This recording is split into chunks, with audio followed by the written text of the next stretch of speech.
The final iconic power to obtain in Final Fantasy XVI is Odin. Odin's playstyle is all about high-speed offense, and similar to Shiva, Odin's true strength is on display when Clive is fighting against large groups of enemies. From the insane flexibility of Rift Slip to Gungnir's speed, all the way to Zantetsuken's insane damage power, Odin has skills that every single player should be utilizing in some way or another. Today we'll break down Odin's iconic feat, Arm of Darkness, the Zantetsuken System, along with each of his iconic abilities, and how to properly utilize them in combat. If you missed my previous parts on the Master the Eikon series, consider checking those out through the links down in the description. But now, without wasting any more time, my name is Atano, and this is the final part of mastering every iconic power in Final Fantasy XVI.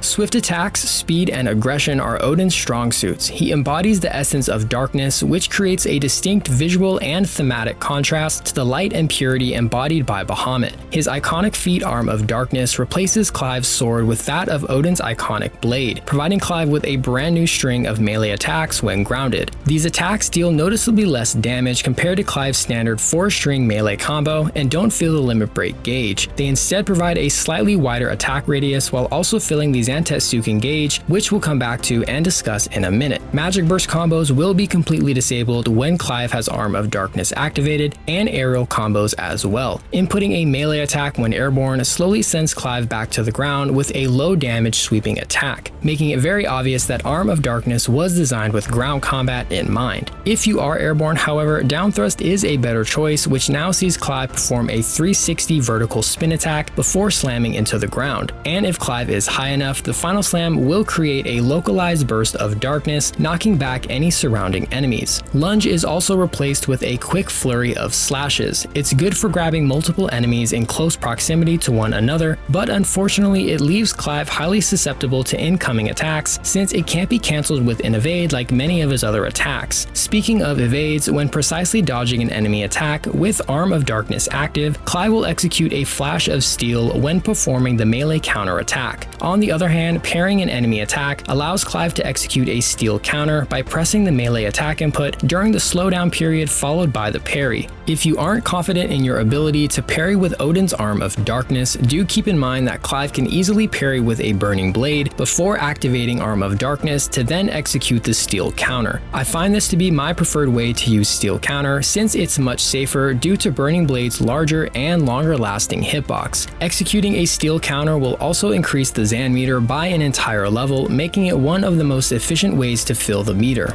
At first glance, Arm of Darkness may seem underpowered with its noticeably low damage power and lack of aerial ability, but it really makes up for these shortcomings with Zantetsuken. The Zan meter gradually fills at variable rates when attacking with Odin's Arm of Darkness. All of Odin's iconic abilities, with the exception of Rift Slip, also fill the Zan meter, but do so at a faster pace than the basic Arm of Darkness attacks. And unlike Bahamut's Mega Flare, the Zan meter does not degrade over time when Clive deactivates Arm of Darkness, giving you the opportunity to save the Zan charge for when you'll need it the most. Zantetsuken can only be executed while Arm of Darkness is active by holding down the melee attack input, just like Burning Blade. Once charged, release the input to unleash Zantetsuken. There are 5 different charge levels, with each level increase dealing more damage than the last. A level 5 Zan is borderline broken, allowing Clive to easily wipe out an entire room of smaller enemies in just a matter of seconds. This is because the hitbox extends beyond what is just seen on the screen. Enemies completely out of view, including those behind Clive, will also get hit, and executing a level 5 Zan on a staggered enemy with an active 1.5 damage multiplier will give you some insane stagger damage very quickly. Moving on now to Odin's very stylish iconic abilities. Each of them are fairly weak in terms of damage and willpower, but they're instead intended for building up the previously discussed Zan meter. It's also worth mentioning that Odin's abilities do not need to be attached to Arm of Darkness for them to fill up the Zan meter. Once mastered in the skill tree, you can attach them to any iconic feat you currently have in your arsenal, and switch back to Odin's Arm of Darkness when you're ready to unleash Zantetsuken. Gungnir sees Clive summon the legendary spear to lash out a flurry of slashes all around him in a very stylish fashion. It's highly effective at dealing damage to multiple smaller enemies at a time. However, Gungnir's damage is fairly low, so repeatedly pressing the attack's input button will extend its number of hits and inherently increase its overall damage output. Alternatively, you can press the jump input during the attack animation animation, Clive will slightly lift smaller enemies into the air for easy close-range follow-up attacks. During Gungnir's attack animation, Clive will be susceptible to any incoming attacks. Luckily enough though, Gungnir can be cancelled with an evade like Rook's Gambit, Cold Snap, and even Titanic Block. Heaven's Cloud is another awesome ability for dealing with groups of enemies. When activated, Clive surges forward to strike an enemy with extreme speed. Continuously pressing the attack input will extend the amount of strikes Clive can perform, and if up against a group of enemies, he will surge from enemy to enemy up to 6 times. The Zan meter gain for this ability is based on the number of enemies Clive strikes per surge. So if you manage to strike 2 enemies in a single surge, the meter gain will be doubled for that strike. You can use Shiva's Mesmerize to pull multiple enemies to Clive's location before executing Heaven's Cloud to gain quite a lot of Zan buildup with the numerous hits you'll get per surge. Compared to Gungnir, Heaven's Cloud is overall a better ability for damage power and filling the Zan meter, plus it looks super cool seeing Clive zip from enemy to enemy with extreme speed. Dancing Steel is Odin's signature ability, and when activated, Clive summons a second sword just before charging up a devastating series of wide-sweeping attacks. The ability's initial charge up takes about 2 seconds,